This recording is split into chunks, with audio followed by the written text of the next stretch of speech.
nous allons démêler le vrai du faux dans différentes communications de médiation scientifique sur l'effet de serre. Wikipédia décrit correctement l'effet de serre avec une quantité de rayonnement entrante égale à la quantité de rayonnement sortante et l'explication de la captation du rayonnement infrarouge de la Terre par l'atmosphère. Le GIEC effectue un bilan tout à fait exact avec un rayonnement entrant égal au rayonnement sortant. Il en va de même pour Météo France qui décrit correctement le bilan radiatif. Pour comprendre l'effet de serre, il faut invoquer la loi de Stéphane où le flux en watts par mètre carré est égal à sigma, la constante de Stéphane, fois la température à la puissance 4. Sans atmosphère, la Terre serait à moins 18 degrés en équilibrant le flux rentrant et le flux sortant. Un modèle de couche avec une atmosphère qui absorbe complètement l'infrarouge émise par les basses couches de l'atmosphère conduit à une température de la Terre de 30 degrés et de l'altitude d'émission de moins 18 degrés.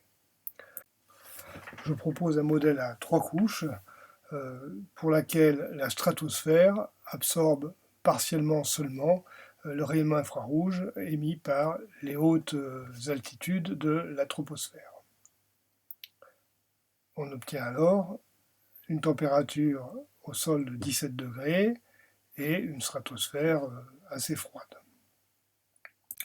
Une augmentation des gaz à effet de serre a pour effet d'augmenter la température à 20 degrés et d'augmenter les températures des couches supérieures.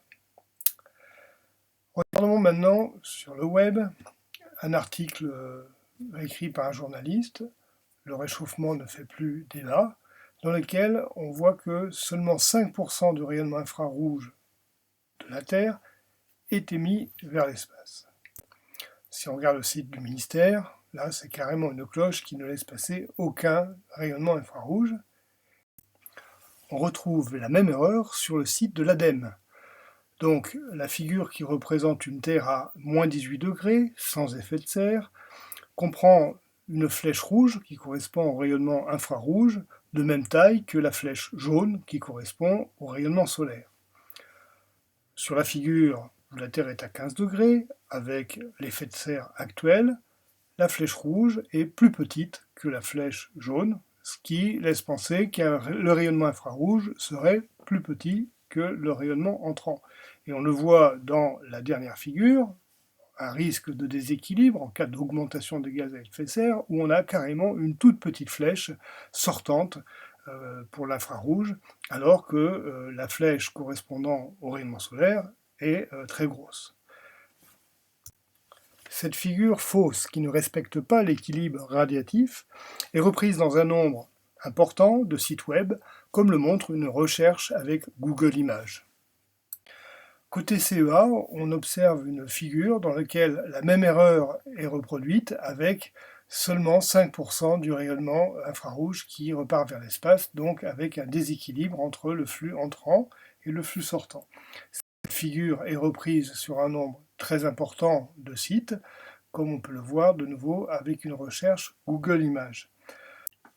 Cette figure fausse est présentée sous forme d'animation sur le site du CEA avec des rayons solaires entrants, un albédo de 30%, et des rayons infrarouges piégés avec seulement 5% qui repartent vers l'espace.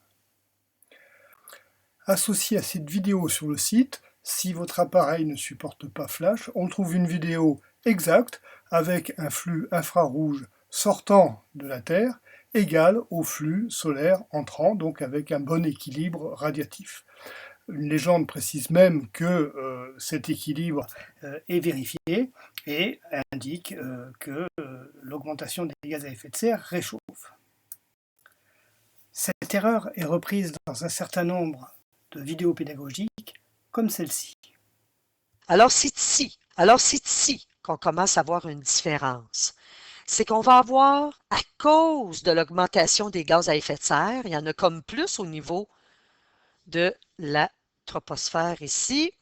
Alors, on va avoir moins de chaleur qui va s'échapper dans l'espace et donc plus d'énergie thermique qui va être emprisonnée par les gaz à effet de serre.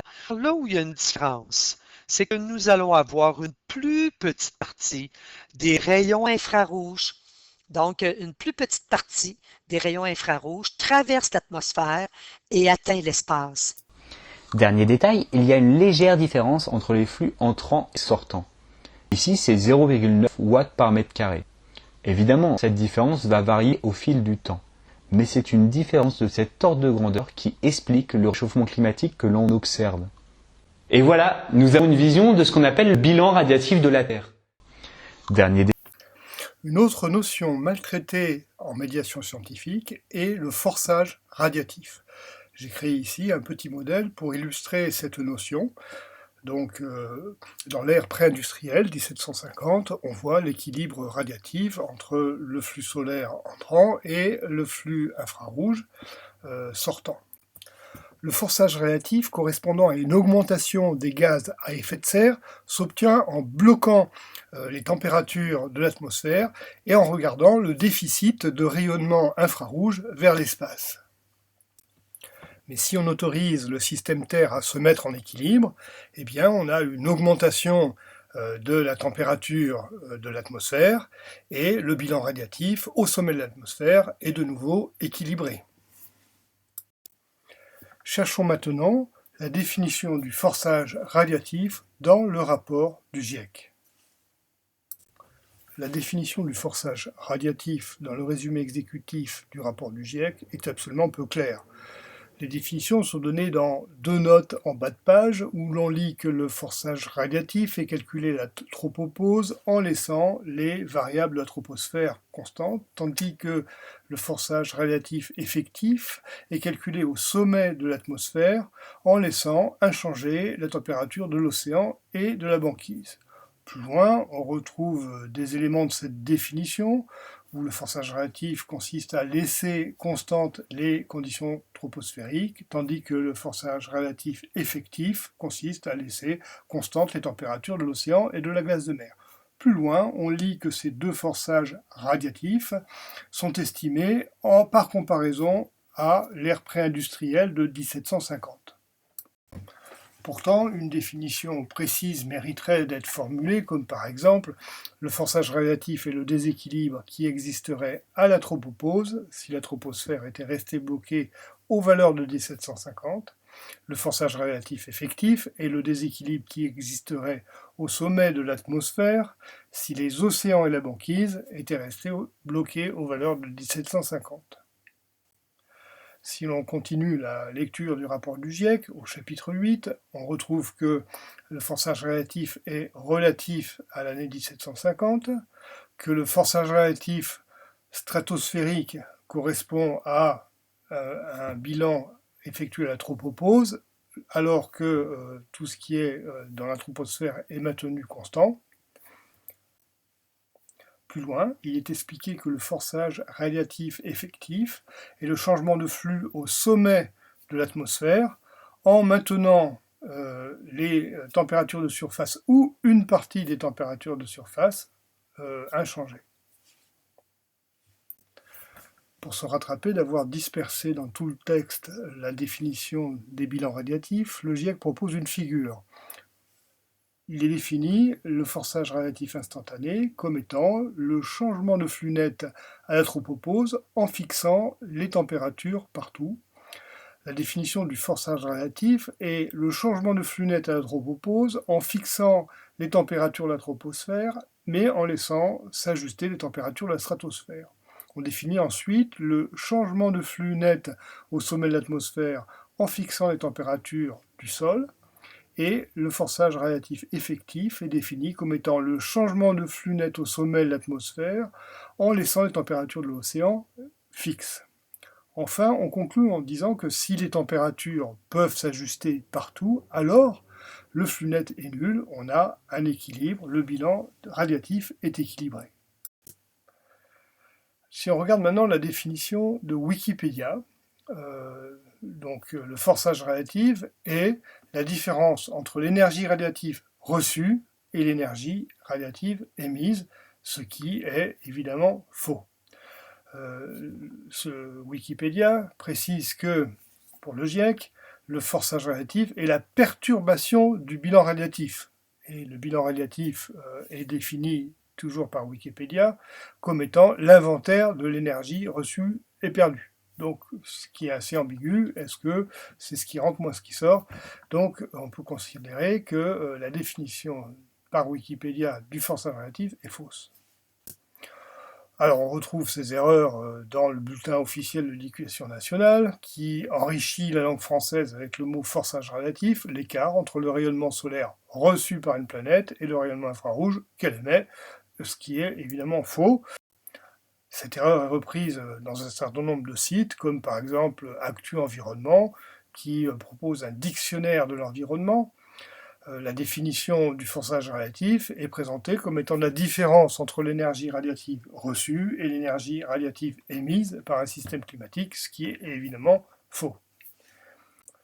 Alors j'ai trouvé l'évocation de cette erreur sur les réseaux sociaux où William affirme que la définition du forçage radiatif est exactement la différence entre l'énergie radiative reçue et l'énergie radiative émise. Sirius répond non. Le forçage radiatif, c'est la variation du bilan radiatif au sommet de l'atmosphère. Williams répond « Je suis surpris de ce que tu dis ». Il cite Wikipédia, puis d'autres sites qui donnent la même définition. C'est le changement dans l'irradiance nette descendante moins montante à la tropopause. Alors, William répond « Écoute, c'est mon boulot et ma spécialité, je n'étais pas complètement manchot et j'en ai calculé pas mal, la définition de Wikipédia est tout simplement fausse. » Alors s'ensuit la reprise de la définition du rapport du GIEC, qui il précise que les températures de surface et de l'atmosphère sont maintenues, et il conclut par l'article de Wikipédia est donc incohérent et dit deux choses opposées.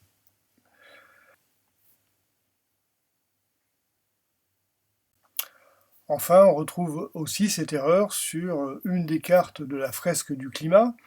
Donc le forçage relatif est défini comme la mesure du déséquilibre entre l'énergie qui arrive chaque seconde sur Terre et celle qui repart. Ce qui est évidemment faux, puisque ça, c'est le bilan radiatif qui est en gros plus ou moins nul.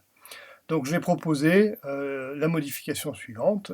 Le forçage relatif est la mesure du surplus d'énergie reçue par la surface de la Terre par rapport à l'ère pré-industrielle, de sorte qu'un court texte puisse figurer au dos de cette carte. Et donc la prochaine version du jeu prendra sans doute en compte ma modification. Voilà, donc conclusion, attention au web. S'il s'agit de faire de la médiation scientifique pour expliquer l'effet de serre. Donc se fier à des sites sérieux comme le rapport du GIEC, même s'il est très difficile à lire et pas forcément très pédagogique.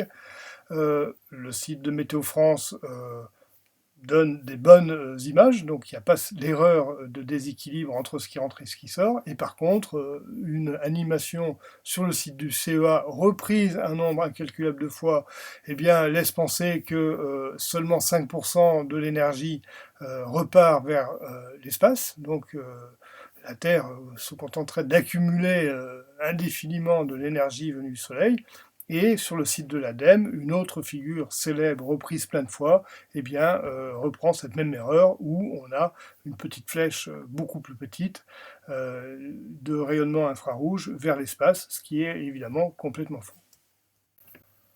Enfin, en ce qui concerne le forçage relatif, on attend avec impatience le 6e rapport où le chapitre 7 prévoit une définition du forçage relatif et sa représentation dans les modèles.